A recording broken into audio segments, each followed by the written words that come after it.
대해서 13번째로 맞이하는 인문학 특강 인문관통을 시작하도록 하겠습니다.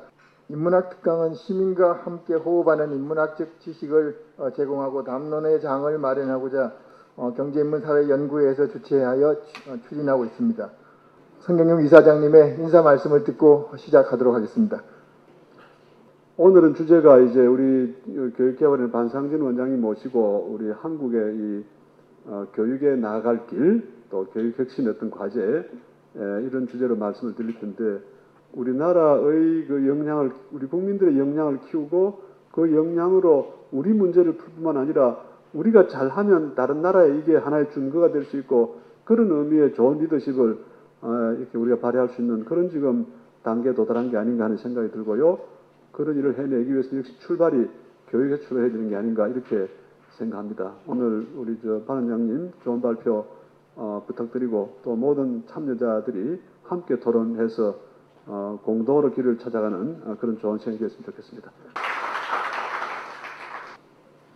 대전환 시대라는 표현을 요즘 많이 합니다만, 대전환은 어떻게 우리가 개념 지을 수 있을 것인지, 그에 따라서 우리가 한국 교육의 새로운 길을 어떤 형태로 키워드로 갖고 갈 것인지, 이 교육계는 굉장히 큰 고민거리가 아닐 수밖에 없습니다.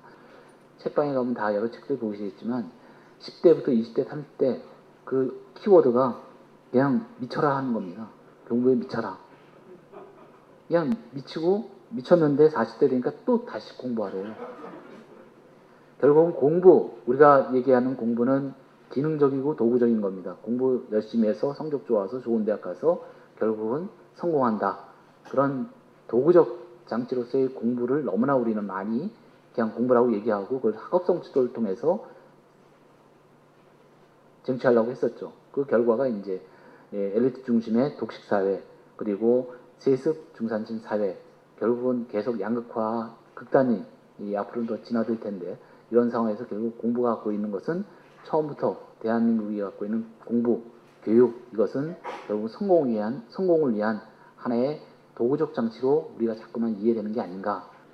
우리가 사회체제에서 이 사회화 과정을 통해서 하는데 1등, 2등, 꼴등이 어딨냐고요. 근데 다 우리는 1등, 2등으로 교육으로 생각하고 오로지 애들한테 공부해라고는 얘기한다면, 저는 이거는 교육학자가 바라보는 이 지향점과 교육의 사상과 대한민국의 교육의 현장과는 굉장히 괴리가 있을 수밖에 없다라는 말씀을 드리고, 저는 이 모든 것이 결국은 이제 만남이라는 표현을 통해서 교육을 정의합니다.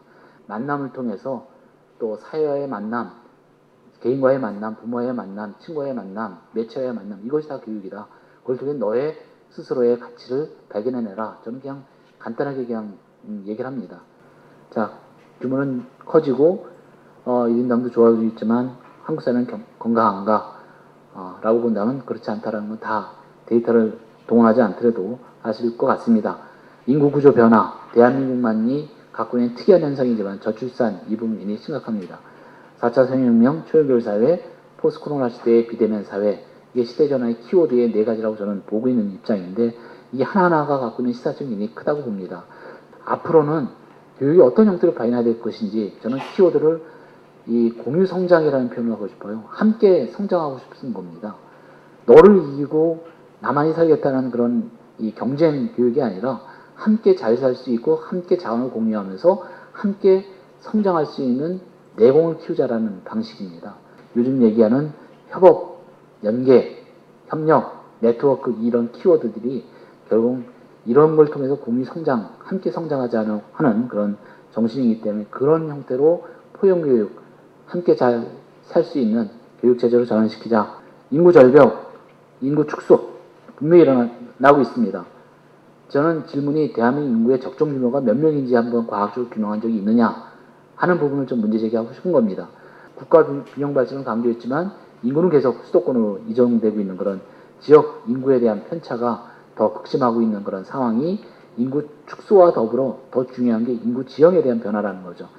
인공지능의 보편화, 이 부분이 인간한테 새로운 역량을 요구할 텐데, 그냥 우리가 인공지능한테 질 수는 없지 않습니까? 그렇다면 어떤 역량을 우리가 새롭게 갖춰야 될 것인지, 그냥 성적 좋은 인재는 아니라는 겁니다. 4차 산업혁명에서 가장 중요한 게 생산 가능 인구의 부분이 탄탄할수록 그 사회가 탄탄하다고 하는 게 해리덴트의 주장인데 대한민국이 이 허리가 지금 축소되고 있는 부분이 굉장히 취약한 구조로 염려스럽다. 저는 그래서 인적자원의 투자 이 부분을 통해서 생산성 향상, 일당 100 이걸 만들 수 있는 그런 구조로 투자 확대에 대한 논리 근거를 여기서 찾고자 하는 겁니다. 이 초연결성에 의해서 이 교육은 어떻게 돼야 될 것인지 인간과 사회와 기계와 컴퓨터와 인간과 서로 협업할 수 있는 그런 새로운 협업 능력 이걸 역량이라고 표현한다면 어떤 역량으로 표현해서 강화시켜야 될 것인지 이제 그 지점이 중요하다는 겁니다.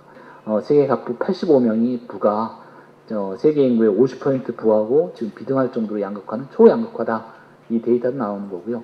양극화에 대해서는 뭐 특권 대물림 또 한국 교육의 이 특권 대물림의 심각한 인식 정도를 보더라도 교육개발원 설문조사 보니까 거의 85%가 90% 가까이가 이러한 양극화 또 가정배경 대물림 이 현상은 계속 강화될 것이다라는 인식이 강하다는 게 설문조사의 결과에 나옵니다.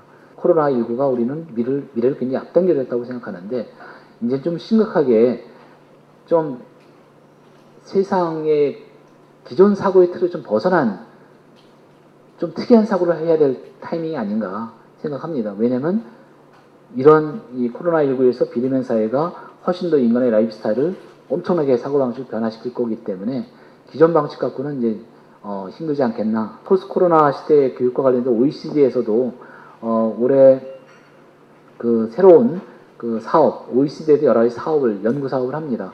거기에 크게 지금 9개 우선순위를 두고 이제 사업을 전개시켰는데 그 중에 4개가 포스트 코로나 대응한 그런 이 내용으로 상당 부분 OECD 국가에서도 이 포스트 코로나에 대한 관심, 비대면 사회에 대한 관심이 급하게 부각되고 있는 그런 지점을 이런 우선 사업의 우선순위에서도 선정되고 있다는 것이 우리가 목격되는 상황이고요. 세계화의 흐름이 중심축이 달라졌다는 게 OECD의 메가 트렌드의 분석입니다. 전 세계 GDP에 중국이 차지하는 비중이 크기 때문에 이 무게중심이 이제 미국에서 중국으로 넘어갈 것이다, 중국 넘어갈 것이다 라고 했는데 코로나 이후로 더 리더십이 약화될 가능성 그런 부분이 세계 판도의 큰 메가 트렌드의 한 키워드가 아닌가 생각하고요. 국가의 연구개발 R&D 능력이 앞으로는 국가 경쟁력과 굉장히 밀접한 요인으로 작동될 것이다 하는 것은 교육계에 주는 시사점이 크다라고 좀 봅니다. 그 다음에 시민성에 대한 문제, 이 민주시민 얘기를 하고 있지만 지금 우리 대한민국은 투표율이 지금 이번 총선이 높지만 전 세계적으로는 직접 시민 민주주의 투표 참여율이 계속 저조하게 나타납니다. 다만 SNS를 통해서 소셜미디어나 온라인 플랫폼을 통해서 자기 정치적 또 민주시민의 어떤 의식을 발현하는 그 속도와 정도가 굉장히 강화되고 있다는 얘기죠. 이제는 더 이상 유럽이 어쩌고 미국이 어쩌고 얘기하지 마시고 대한민국의 모델을 한번 만들어보자. 그 정도 자신감 없겠느냐. 한번 해보자는 겁니다. 그래서 저는 벤치마킹 접근에서 이제는 추격형이 아니라 이제 선도형 한번 해보는 그런 타이밍이 지금 왔다. K방향에서 그 입증했다면 우리 한번 교육계도 한번 해보자. 그리고 학령이용 감소 이 부분에 대해서 이 노동 생산성 향상을 위한 집중 투자가 필요하다. 데이터 경제 필요하다. 그리고 새로운 학력관을 통해서 새로운 어떤 모습을 교육 패러다임을 추구해야 될 수 있는 그 메가 트렌드의 어떤 시사점을 여기서 이제 추론해 볼 수 있었다 말씀드립니다. OECD에서 교육의 주요 가치 세 가지입니다.